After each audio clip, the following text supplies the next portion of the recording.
Ternyata Agus Buntung 3 kali sehari ke homestay dengan wanita berbeda. Tersangka kasus pelecehan seksual di Mataram, Nusa Tenggara Barat, NTB, Iwayan Agus Suartama, 22, alias Agus Buntung, ternyata hampir setiap hari datang ke homestay.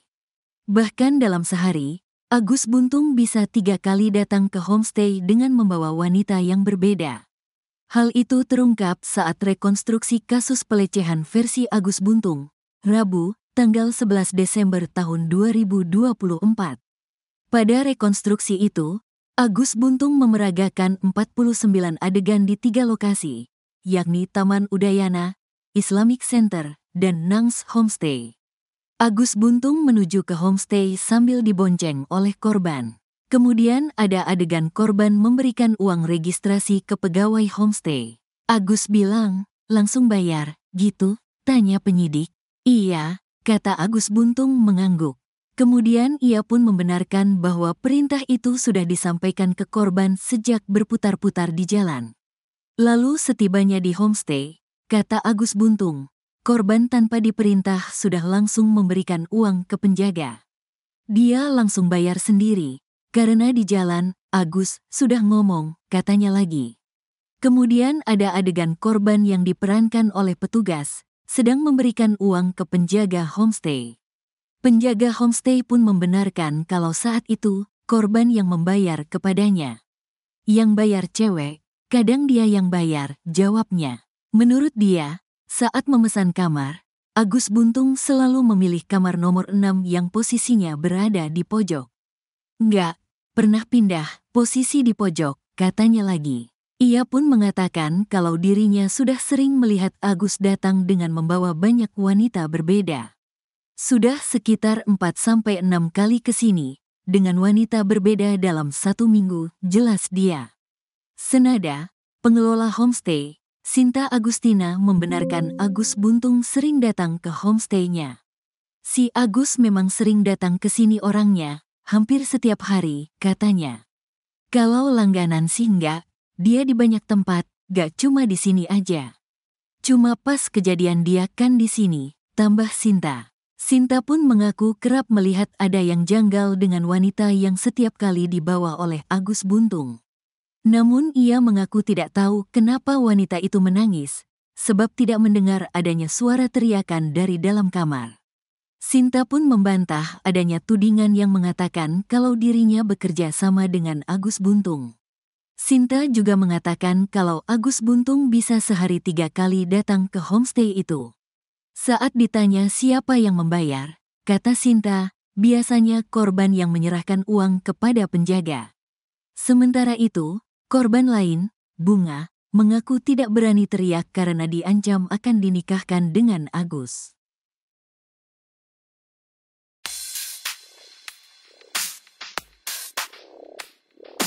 Korban kasus dugaan pelecehan seksual Iwayan Agus Suartama, 22, alias Agus Buntung, kini bertambah. Agus Buntung merupakan pria disabilitas tunadaksa asal Kota Mataram, NTB, yang telah ditetapkan sebagai tersangka oleh Polda NTB. Korban pelecehan seksual yang diduga dilakukan Agus Buntung bertambah menjadi 17 orang. Sementara dari total 17 korban yang melapor ke KDD dan Polda NTB tersebut, 4 korban diantaranya adalah anak di bawah umur. Joko mengatakan, modus yang dilakukan tersangka dalam mendekati korban sama dengan korban-korban sebelumnya yaitu dengan cara grooming. Agus Buntung disebut mencari wanita yang duduk sendiri di Taman Udayana dan Taman Sangkareang Kota Mataram, NTB, sebagai calon korban. Agus Buntung lantas menjual cerita sedih dan memanfaatkan kondisinya yang disabilitas agar korban terpedaya.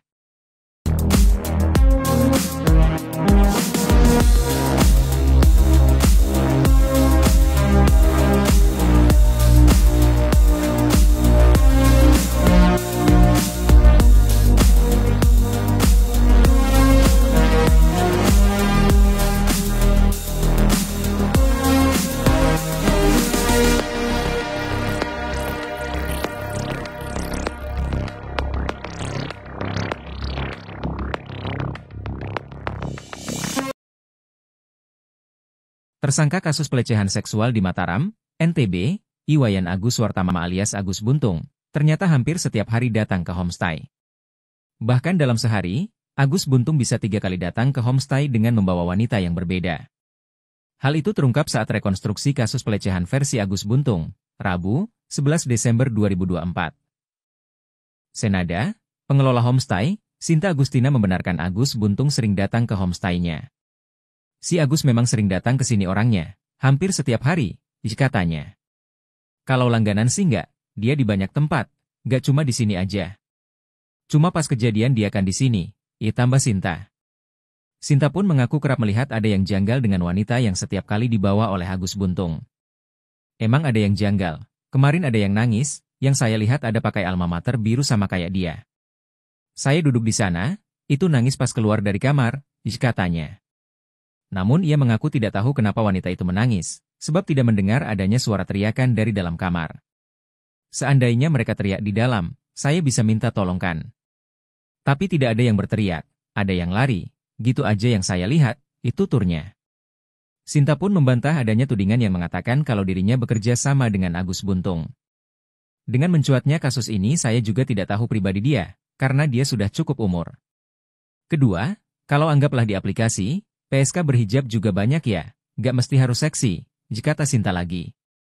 Sinta juga mengatakan kalau Agus Buntung bisa sehari 3 kali datang ke homestay itu. Waktu pas saya waktu libur, sehari bisa 2 kali, sama malam sekali. Jadi 3 kali dalam sehari, dengan cewek berbeda, jelasnya.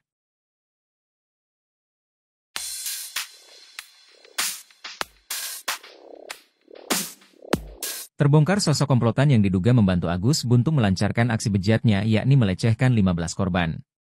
Sosok komplotan Agus Buntung itu pun kepergok datang ke rekonstruksi kasus pelecehan seksual yang dilakukan hari ini, Rabu, 11 Desember 2024.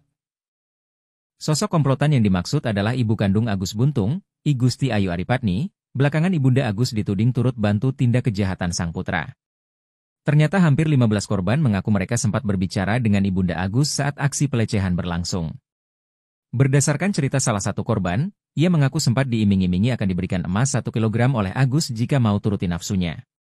Korban pun mengobrol dengan ibunda Agus dengan percakapan aneh. Alih-alih mencegah tindakan keji anaknya, ibunda Agus justru menyetujui ucapan Agus Buntung. Yakni untuk memberikan emas 1 kilogram jika korban mau menuruti permintaan pelaku.